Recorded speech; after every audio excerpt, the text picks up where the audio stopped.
Hello everyone, এটা আমাদের পান্ডুয়ার প্যান্ডেল। আমরা কিন্তু পান্ডুয়ার কাছাকাছি থাকি, খুবই কাছাকাছি।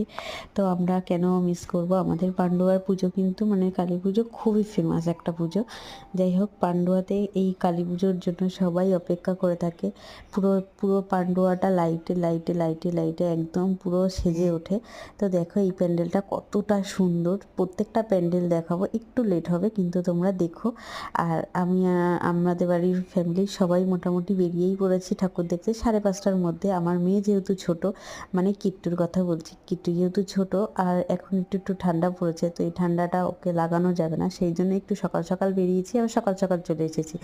আর আমরা যেহেতু সোমবার দিনই গেছি, যেদিন পুজো সেদিন, তো ওই জন্য আমরা খুব একটা ভিড় পাইনি। আর দেখো কি সুন্দর সাবেকিয়ানাভাবে সাজিয়েছে। আর এই যে উপরে যে ঝাড়বাতিটা দেখলে না, ওটা কিন্তু প্রদীপ মাটির জিনিস দিয়ে বানানো।